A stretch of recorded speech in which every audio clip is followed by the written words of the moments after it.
belajar, sebelum memulai pembelajaran, kita bernyanyi dulu. Kita tinggal di daerah mana ini? Riau. Apa lagu adat yang ada di Riau? Lancang kuning. Nah, diri sambil tepuk tangan. Dinyanyikan lagu Lancang Kuning sama-sama. Lancang kuning berlayar malam, hai berlayar malam. Lancang kuning berlayar malam, hai berlayar malam.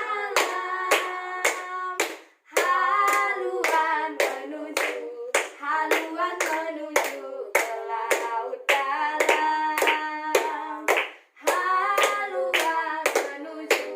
Haluan menuju ke laut dalam. Lancang kuning berlayar malam, lancang kuning berlayar malam. Oke, nah duduklah. Pada hari ini kita akan belajar tentang keragaman sosial budaya masyarakat. Jadi sebelumnya buka dulu buku halaman 1. Coba baca bukunya di dalam hatinya, ya. Ibu kasih waktu dibaca bukunya.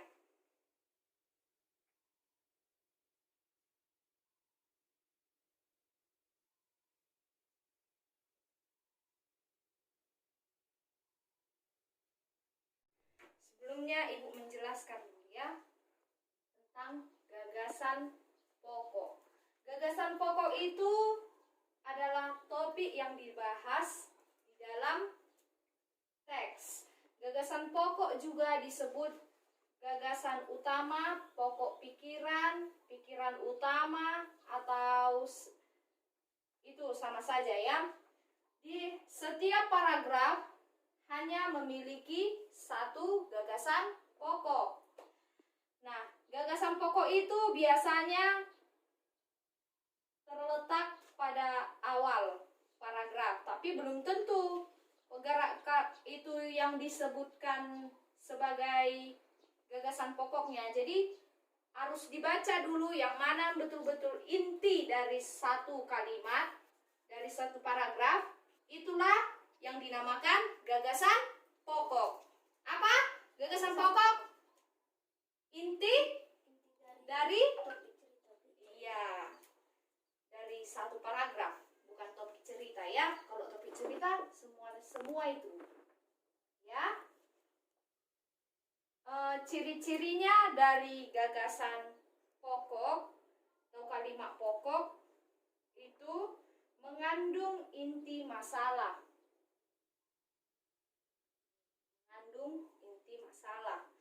Baru dapat berdiri sendiri, dapat membutuhkan kata yang dihubungkan dengan kalimat lainnya. Baru tidak membutuhkan kata hubung sebagai penghubung antar kalimat. Nah, lalu kita belajar juga ini tentang gagasan pendukung. Kalau gagasan pendukung itu juga dimiliki pada setiap paragraf. Gagasan pendukung ini adalah gagasan pendukung dari gagasan pokok itu. Satu gagasan pendukung akan diikuti dari gagasan pendukung lainnya. Jadi, kalau di dalam satu paragraf itu bukan hanya satu gagasan pendukungnya, ada beberapa, ya. Dan ciri-ciri dari gagasan pendukung itu adalah penjelasannya itu termasuk penjelasan rincian dari kalimat pokok. Jadi kalau udah ada kalimat intinya, penjelasan rinciannya lah si gagasan pokok ini, si gagasan pendukung ini, ya. Dia tidak dapat berdiri sendiri tanpa kalimat lainnya. Baru terkadang membutuhkan kata hubung. Kalau gagasan pokok tadi tidak membutuhkan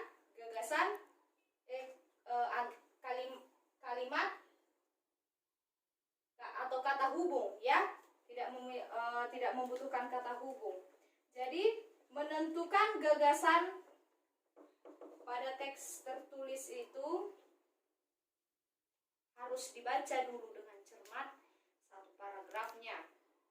Baru tentukanlah dulu kalimat pokoknya. Udah ditentukan kalimat pokoknya,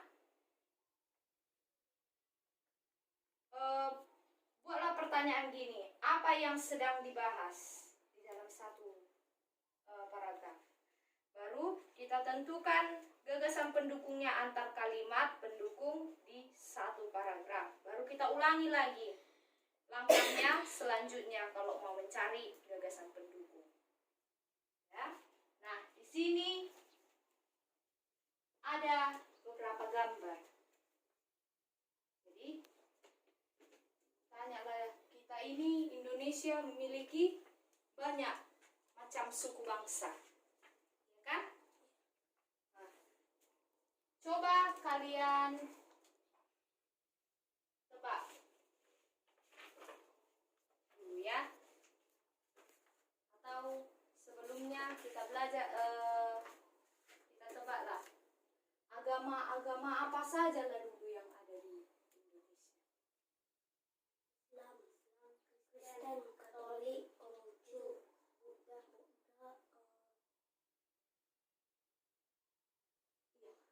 Hindu. Iya. Jadi manalah rumah ibadahnya di sini? Ini rumah ibadah apa ini? Islam. Apa namanya? Masjid. Ya. Kalau ini bukan Kristen, kah? Gereja. Katolik. Iya. Apanya? Rumah ibadahnya? Gereja. Ya. Kalau ini? Protestan. Apa rumah ibadahnya? Gereja. Kalau ini? Buddha. Hindu. Kalau ini rumah ibadah apa ini? Buddha. Ya. Kalau ini? Konghucu. Iya, pintar. Di sini Ibu ada beberapa macam gambar dari suku bangsa yang ada di Indonesia. Kalau ini apa namanya? Dari daerah mana ini?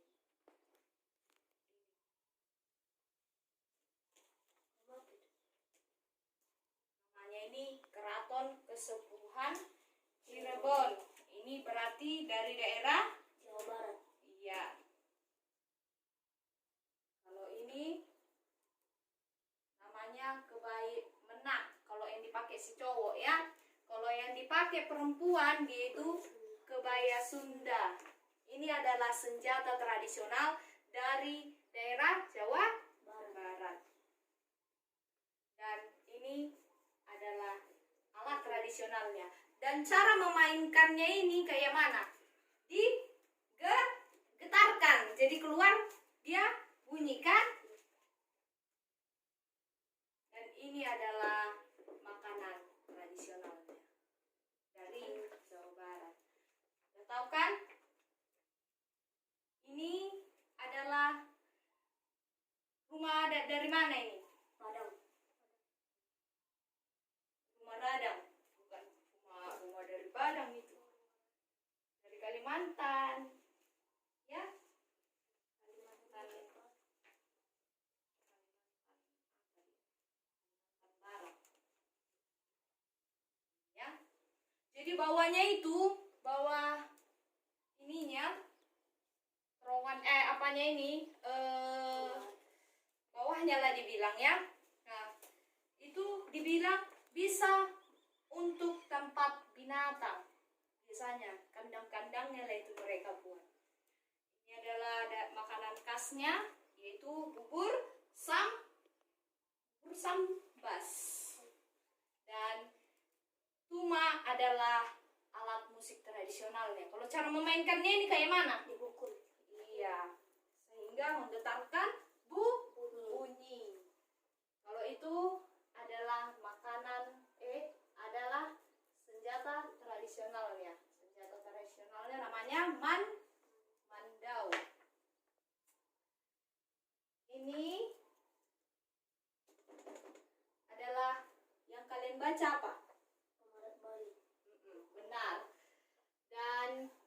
model makanan tradisionalnya. Makanan tradisionalnya apa namanya? Ayam betutu.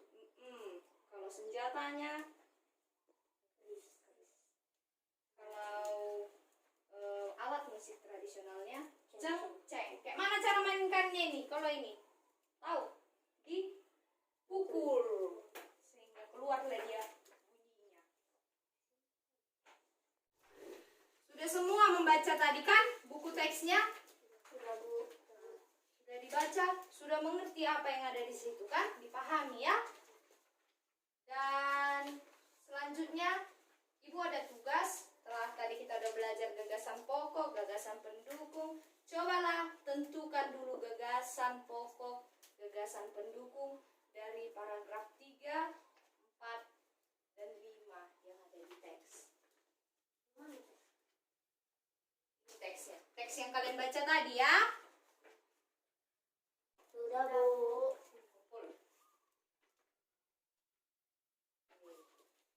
Diperiksa ya. Selanjutnya kita akan belajar tentang energi bunyi. Energi bunyi seperti yang tadi telah Ibu bahas sekilas contoh-contohnya di media. Kan? Energi bunyi itu adalah gelombang mekanis longitudinal yang bisa didengar manusia melalui sensor bunyi berupa gendang telinga. Ya, jadi kalau ada telinga yang bisa di dalam telinga, alat pendengaran di dalam telinga itu apalah namanya? Gendang telinga yang bisa biar kita bisa mendengar dari suatu bunyi.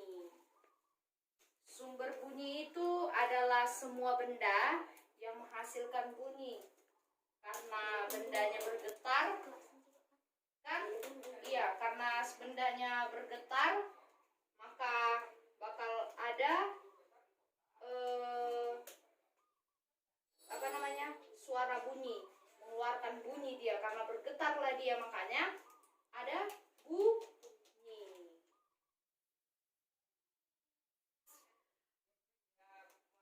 Ini suara apa? Ya.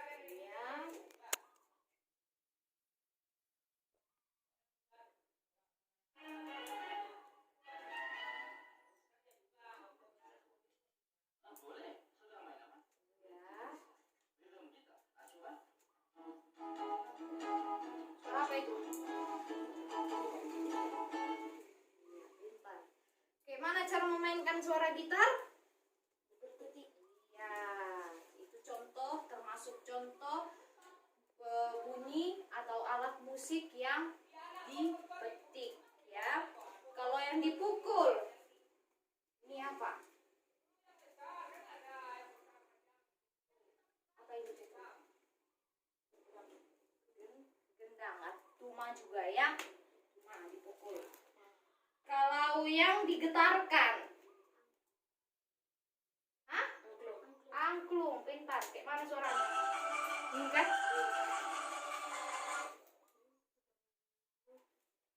Ini suara angklungnya.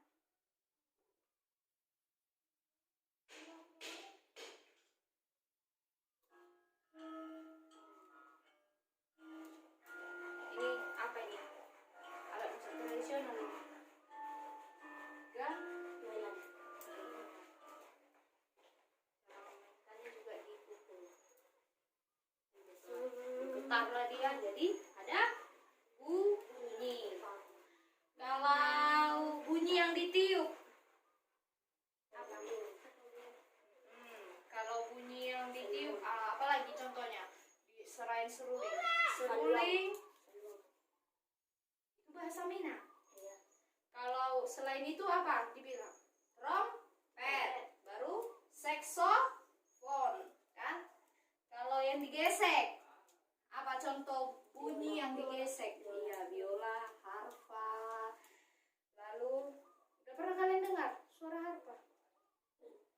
Biola udah? Nantilah kita cari. Ya.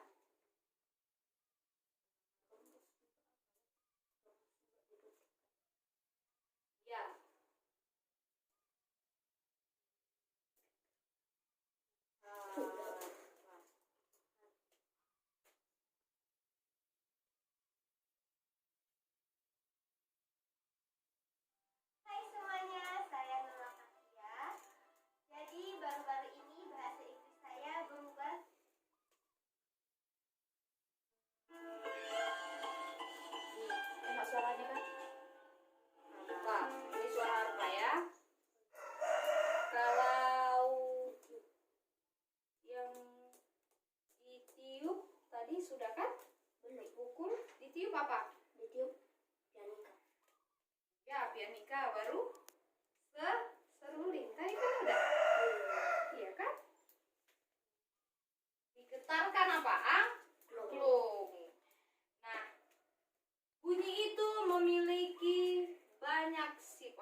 sifatnya.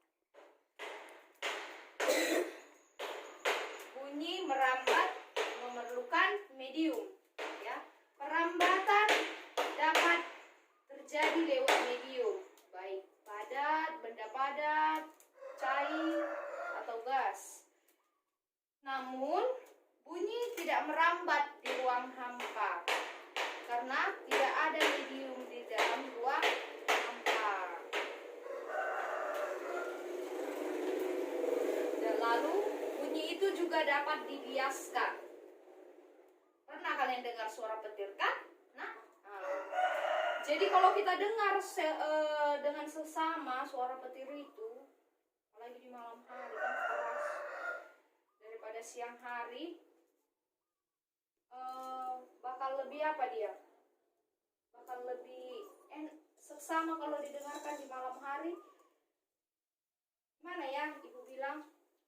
Kalau pada siang hari kan udaranya itu panas dibandingkan malam hari.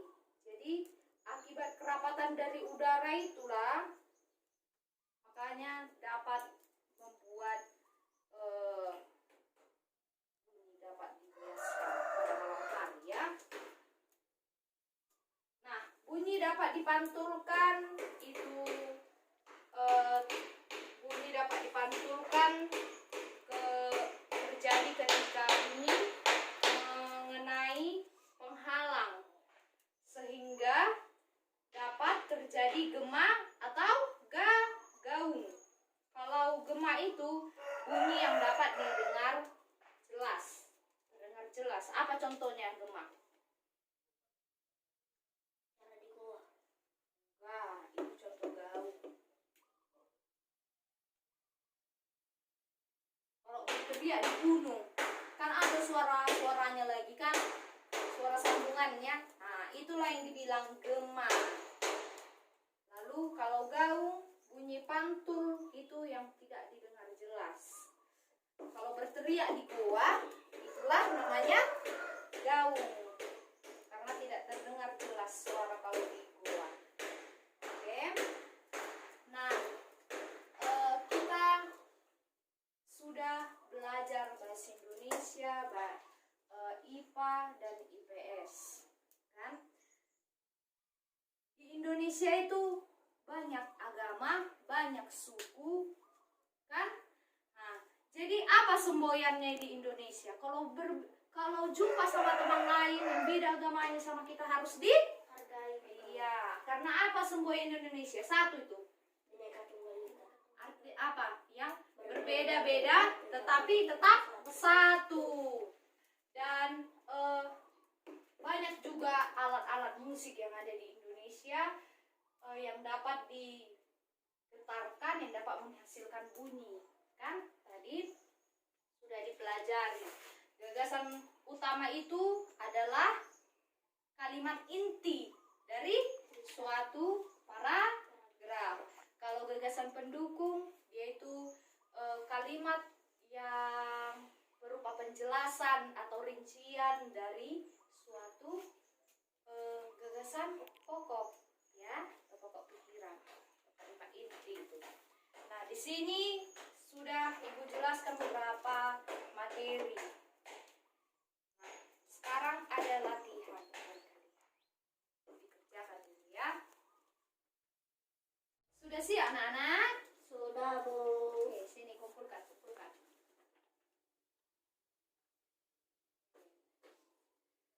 Sekarang waktunya sudah habis. Dikerjakan latihannya juga. Jadi demikianlah pembelajaran kita buat hari ini. Sebelum pulang kita berdoa dulu. Doanya? Ya, pimpinlah. Aku sudah tahu. Aku pemuka, aku pembicara. Dek, Buatlah. Ke siapapun, buatlah. Terima kasih Tuhan karena mau pulang Tuhan. Amin. Begitunya. Oke lah, karena sudah selesai pembelajaran, besok jangan lupa masuk tepat waktu. silakan langsung masuk, langsung pulang ke rumah ya. Oke, selamat siang.